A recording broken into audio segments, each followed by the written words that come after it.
ఆ విషయాలు గ్రహించాలి కదా. ఎస్ ప్రకాష్ రెడ్డి గారు, మీ ఒపీనియన్ ఏంటి ఈ విచారణ జరుగుతున్న తీరు మీద ప్లస్ కేసీఆర్ నోటీసుల మీద? నేను మళ్ళీ చెప్తాను సార్, ఇప్పుడు నేను ఏమైనా చెప్పిన అనుకోండి మళ్ళీ బీజేపీ బీఆర్ఎస్ ఒకటేనే స్టేట్మెంట్ వద్దు. బట్ నేను చాలా క్లియర్ గా ఉన్నా. శరత్ గారు చెప్పినటువంటి పాయింట్ సెక్షన్ 160 కింద అయితే నోటీస్ ఇచ్చారో ఆయన ఇన్వెస్టిగేషన్ లో భాగంగా ఇచ్చారు తప్పిస్తే ఆయన అక్యూజ్డ్ గా ఒక నిందితుడిగా ఆయనకు నోటీస్ ఇవ్వలేదు.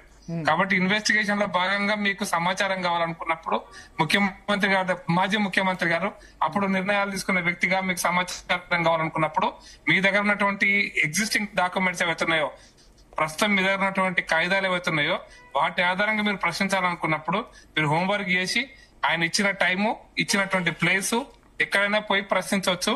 దానికి వాళ్ళకు అధికారం ఉంది, ప్రశ్నించవచ్చు కూడా. అందుకోసమని ఆయన కోర్టుకు పోవాలంటే వేరే అంశాలు ఇష్యూస్ రానే రావు. Very clear.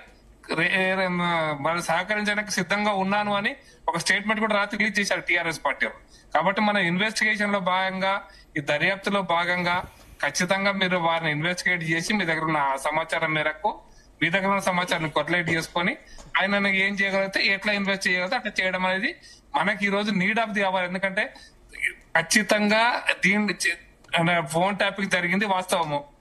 కేసీఆర్ టీఆర్ఎస్ పాలనలో ఫోన్ ట్యాపింగ్ జరిగిందనే దానికి 100 ఎవిడెన్సెస్ ఉన్నాయి.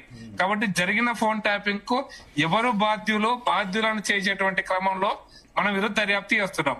కాబట్టి ఎవరు బాధ్యులనే దానికి ఖచ్చితంగా ఆ దర్యాప్తులో భాగం. కాబట్టి వారు కేసీఆర్ గారిని వారు చెప్పిన ప్లేస్ కు పోయి చెప్పిన టైంలో వారిని కనుక ఇన్వెస్టిగేట్ చేస్తే అది మనకు మంచిది, రాష్ట్రానికి మంచిది. ఎందుకంటే నిందితులను ఖచ్చితంగా దొరకబట్టాలి. ఎందుకంటే ఫోన్ ట్యాపింగ్ అనేది ఫండమెంటల్ గా రాజ్యాంగంలో ఉన్నటువంటి మౌలిక అయితే ఫండమెంటల్ రైట్స్ ఉన్నాయో, ప్రాథమిక హక్కులు, వాటికి భంగం కలిగింది. కాబట్టి దీంట్లో ఖచ్చితంగా నిందితులను పట్టుకోవాల్సిన బాధ్యత ఈ రాష్ట్ర ప్రభుత్వానికి.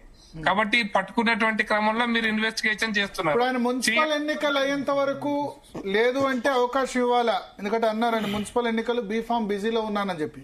ఇప్పుడు ఎల్లుండి నోటీస్ అంటారు 1వ తారీఖు. బీఫామ్ లో 2వ తారీఖు అయిపోతుంది సార్. బీఫామ్ 1వ తారీఖు అయిపోతే బీఫామ్ లో ఇష్యూ లేదు, బీఫామ్ లో క్లోజ్ అయిపోతుంది. తర్వాత ప్రచారం అంటారు. ప్రచారం అంటారు, దాని ముందు ఆ ప్రచారం అంటారు.